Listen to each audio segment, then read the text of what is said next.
Welcome back to Africa Science Focus, the science and development show from SciDevNet. I'm Ogechi Ekenyo. In this episode, we're unpacking the findings of the 2025 Global Food Policy Report, which warns that the world could be heading towards another major food crisis and examining what must be done to prevent it. The report, produced by the International Food Policy Research Institute, outlines how compounding challenges from climate shocks and conflict to dwindling international support are pushing food systems to a breaking point. For Africa, the implications are especially stark. Across the continent, farmers are being displaced, harvests are collapsing under extreme weather, and more people are going hungry. The warning is especially urgent for Africa. The report says Africa's agri-food system reveals a complex picture of progress and persistent challenges.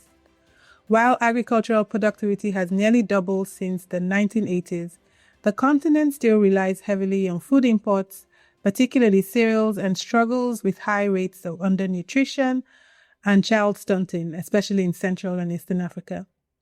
And across the region, food systems remain highly vulnerable to overlapping shocks, economic, environmental, and political instability. But the report also points to solutions already in motion, from digital tools linking farmers to markets, to climate-smart crops, and the potential of regional trade through the African Continental Free Trade Area. It urges investment in rural transformation, research, and collaboration too. On the ground, our reporter Michael Kaloki looks at how science can guide better food policies that respond to crises and prepare for the future. Next, I'll be speaking to Dr. Stephen Omamo.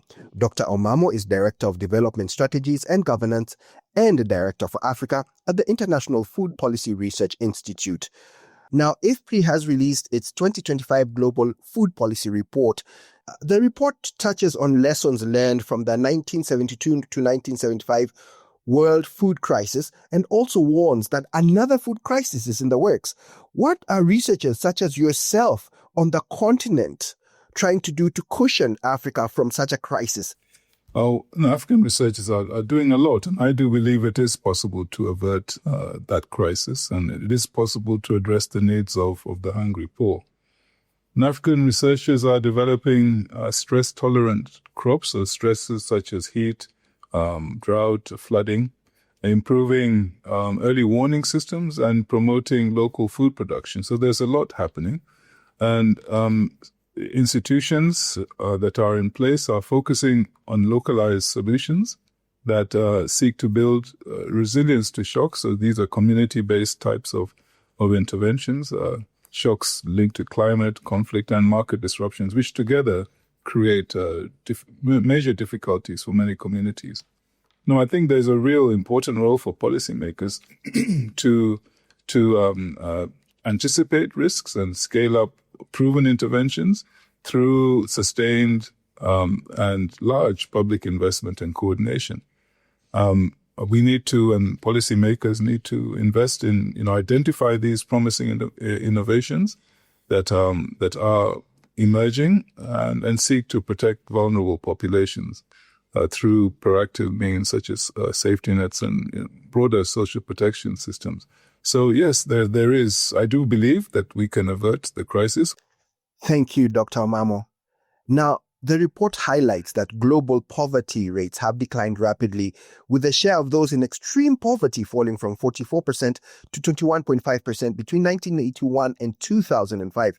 However, would you agree that the general perspective in many countries on the continent is that extreme poverty is still very visible? What role can food crop policies, what role can food or crop policies play in tackling poverty and hunger on the African continent?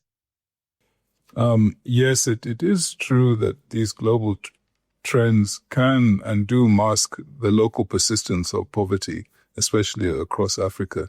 A lot of the poverty reduction, the big numbers have come from Asia. And Africa, while poverty has been falling, but the big numbers have indeed come from Asia. And so there is a lot of persistent poverty on the continent. And so food and crop policies must be, to address these, food and crop policies must be tailored to local production systems and markets and guided by disaggregated data, that is, data that captures local conditions and context-specific strategies. IFPRI's research has shown kind of what works in many contexts. So targeted, sustained public investment in agriculture, this is critical. It's been shown to work in many places here in Africa, across where countries have sustained investment. We've seen results. Ethiopia, for instance, our neighbor in Kenya here. Integrated social protection systems, so productive safety nets, school feeding. These are very effective in protecting vulnerable populations and helping to build pathways out of poverty. Empowerment of women and youth has proven very effective in terms of changing the conditions in households and food security. Regional trade and market integration, where this has happened, it has really reduced volatility and helped to increase the scale of trade, but there are the challenges around implementation. And then we've already spoken about climate smart innovation, so early warning systems, seeds, and irrigation. So these are critical. But the role of policy is really key, and so we need to. These policies must align with the lived experiences of poor producers and consumers, and not just global indicators, as you have said. Thank you, Dr. Omamo. You mentioned that these policies need to align. Are they aligning? I think to some degree, yes. So if you look at, there's been this very important development across Africa in the CAADP process, and we've just had a new Kampala declaration and a CAADP strategy and action plan for 2026 to 2035. What we saw in the prior rounds, the Malaba round and the Maputo round, that actually there is a lot of coherence around these priorities. So the CAADP priorities, which have been taken on board by many countries, really do address these issues. So the current Kampala round, or the Kampala declaration, has identified 6 strategic objectives that countries have aligned with. So sustainable food production, agro-industrialization and trade, investment and financing for agri-food transformation, food and nutrition security, inclusivity and equitable livelihoods, building resilient agri-food systems, and strengthening agri-food system governance. So these are the continental priorities, continental strategic objectives, which we have seen increasingly do find a reflection in national policies.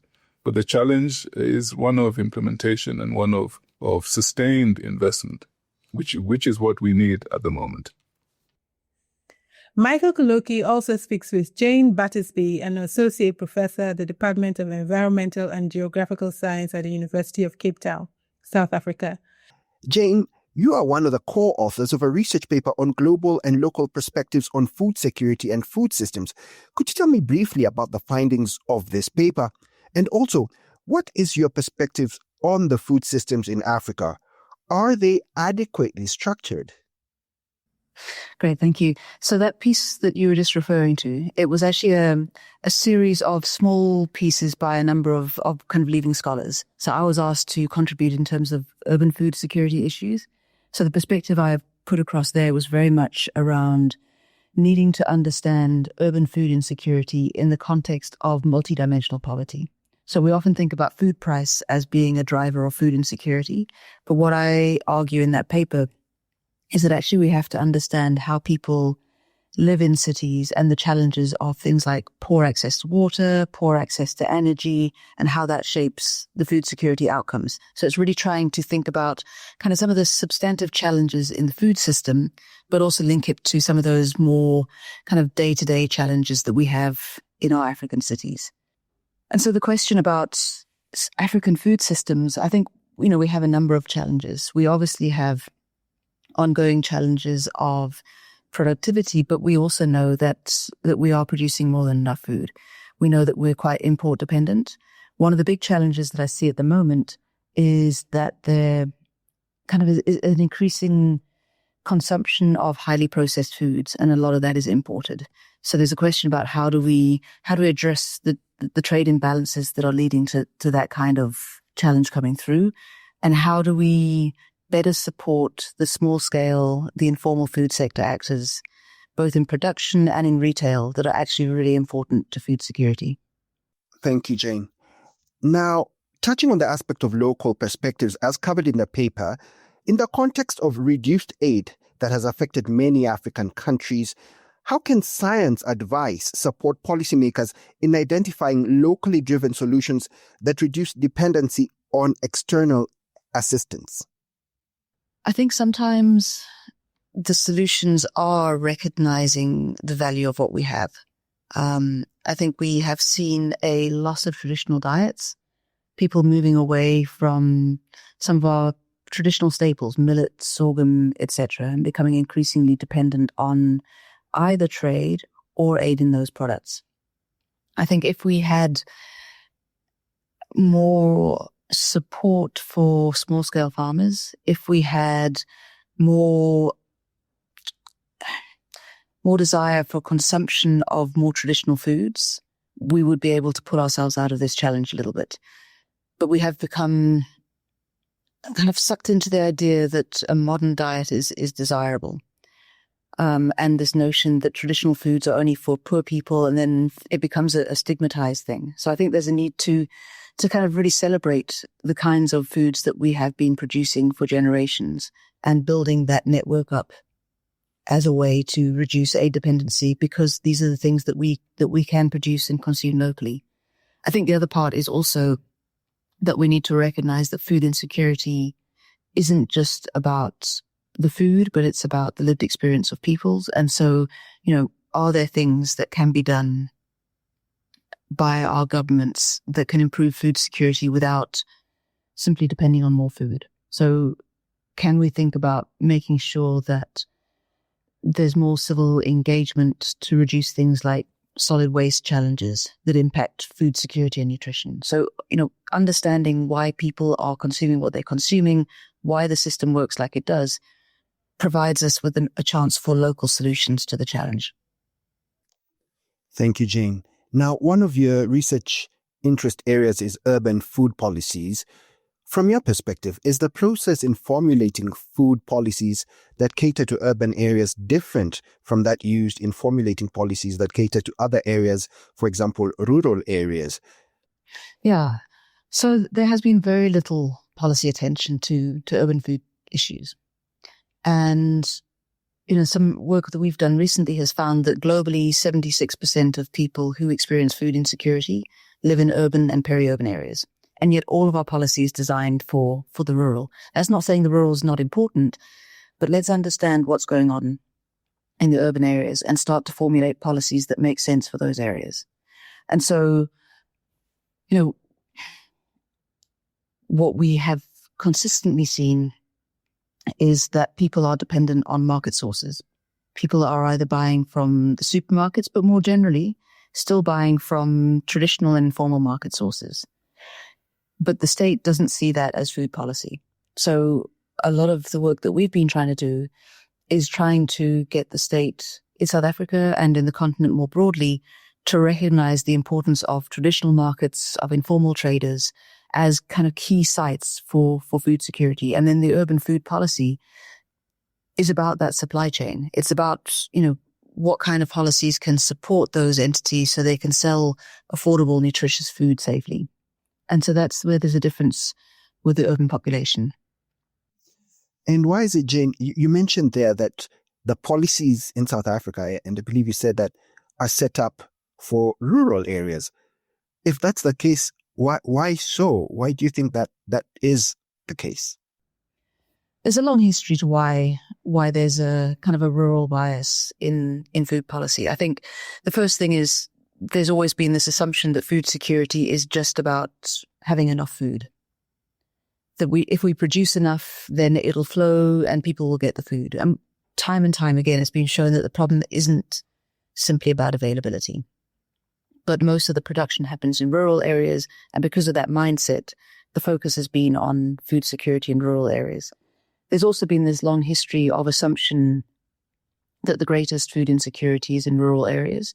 And if you look at the proportions, a higher proportion of rural people experience food insecurity than urban areas. But in terms of the actual numbers of population, it's actually the urban areas that are having the biggest problem. But we've kind of got this kind of almost like a policy lag that doesn't see the transition or assumes that maybe people, if we focus on urban areas, more people will move to the urban areas and there'll be a greater rural deficit, rural poverty. But it just doesn't seem to capture the reality of where we are. I think we need to have both rural food security policies and urban food security policies and recognize that both are important. Do you think that issue is replicated across the African continent? Oh, absolutely. Absolutely. I think across the African continent, there's the long-standing notion that urban food insecurity is not a challenge, that the center of poverty and the center of food insecurity is in rural areas, and that if we can support the farmers, that will solve the problem. And we are finding that the way that government structures are set up, the food issue is always held by departments of agriculture, and local governments have no official mandate to do anything. And yet the work we're doing is showing that actual local governments have so many potential entry points to improve the system. But because of the way in which the policy framework is set out, there's no recognition of the role of local government and there's no funding towards local government. So we're kind of stuck in this legacy. Food waste remains a major obstacle to building resilient food systems.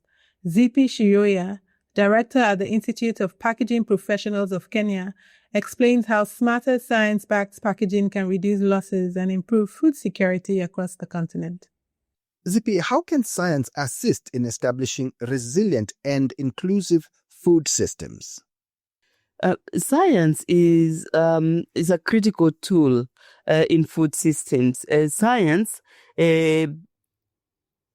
ensures food safety and food quality throughout all the stages of food systems. That would include your production, your processing, your distribution, and consumption.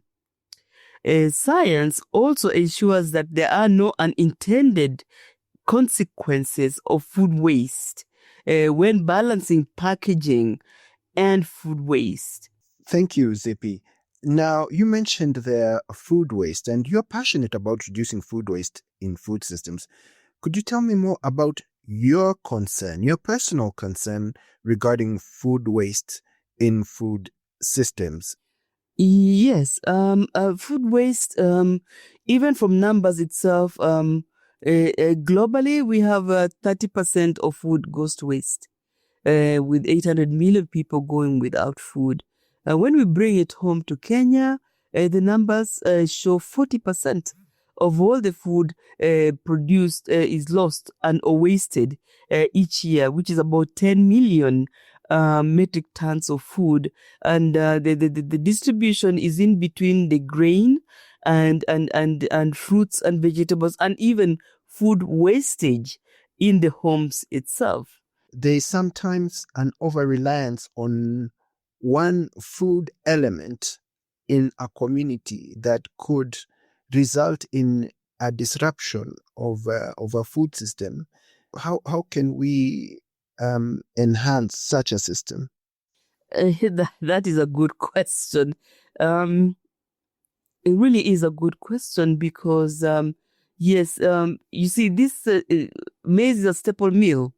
And I know people that even when they have a meal at home, they have a meal, a hot meal, 2-3 times, and you would still hear comments like, "Oh, these days we go without food," and the real story is we go without a maize meal.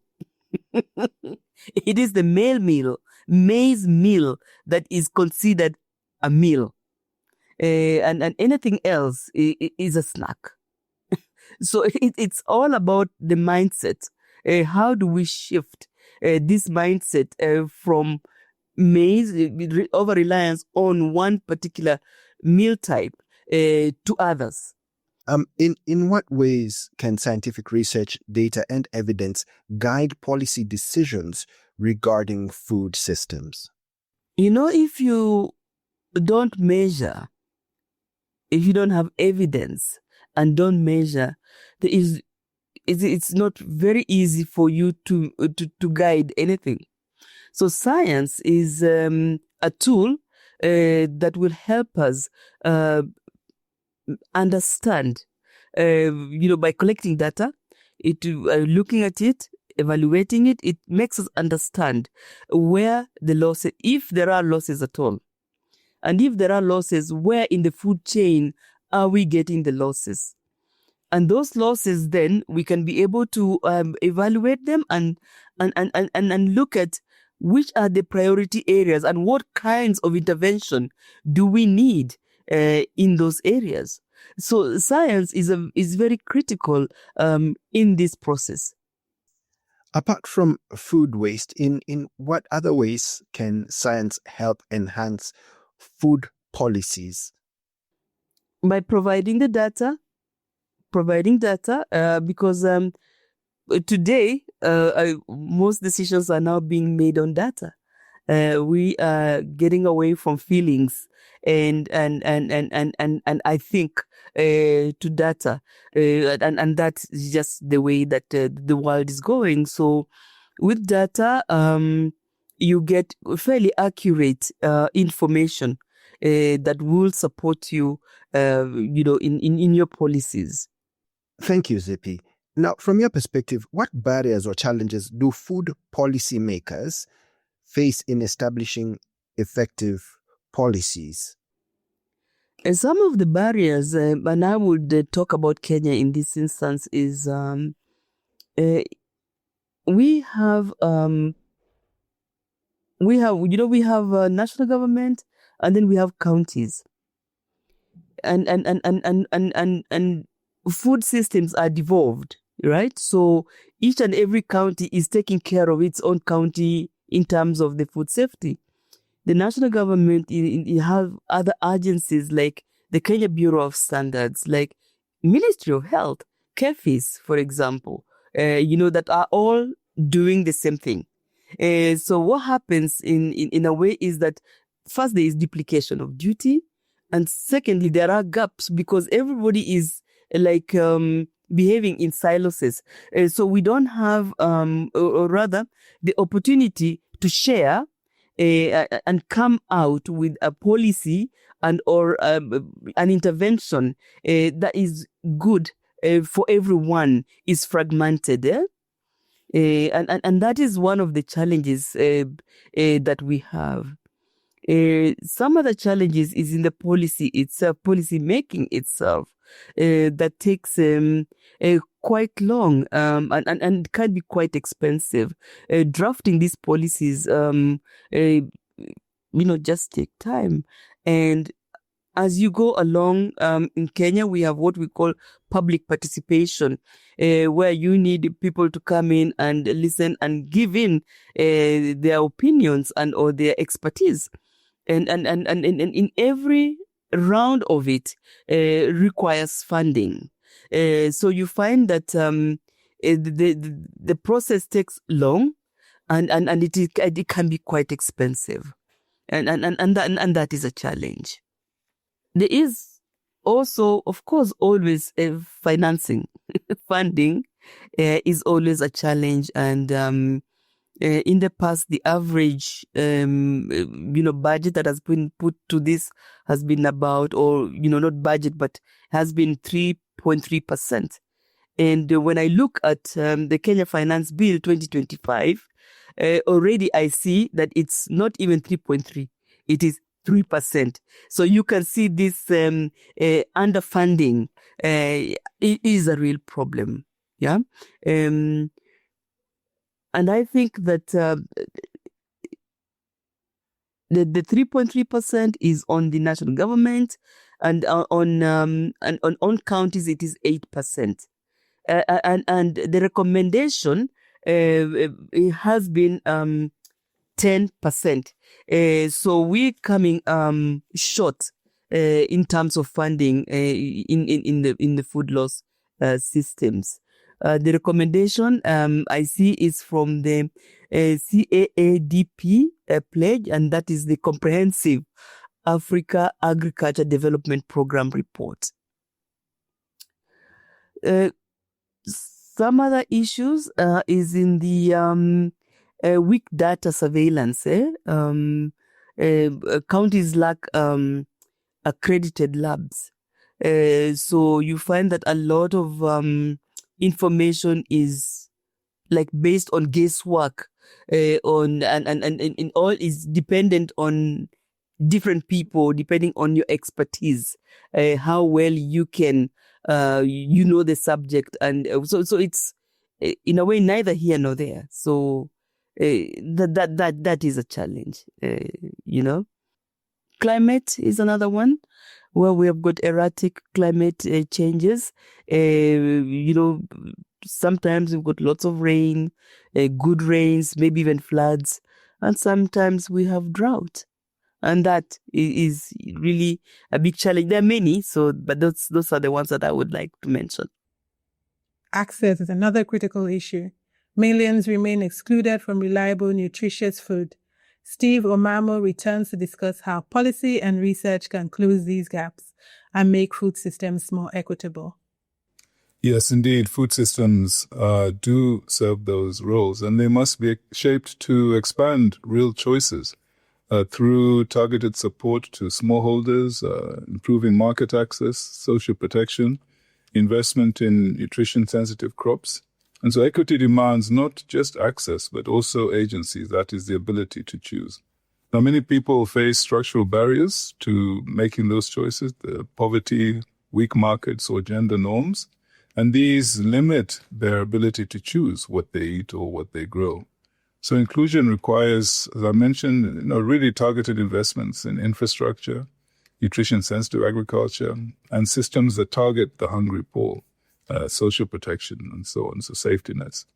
So empowering these groups, especially smallholders and women in remote and hard-to-reach areas, ensures that this equitable participation and access to nutritious food can be achieved. Is this investment forthcoming, the investment that is needed to help or ensure these policies align? Again, I think we're seeing progress, but we need to see a lot more. So if you look at the investment, the national investment programs or priorities for many African countries, they do reflect these issues. They do reflect these priorities. But again, the challenge is in this very constrained fiscal environment, and the growing needs to have targeted investment, to have ways in which to identify the most critical gaps and to have targeted and sustained investment. So it's a mixed story. On one hand, policy documents do identify these things, these issues, these priorities, but they are not consistently backed by investment in these directions. And where there is investment, it often is not at the required level and not at the required duration, not with the required duration and stability. So these are the issues that we need to continue to address. The importance of continuing to align with these priorities, but then backing that with investment.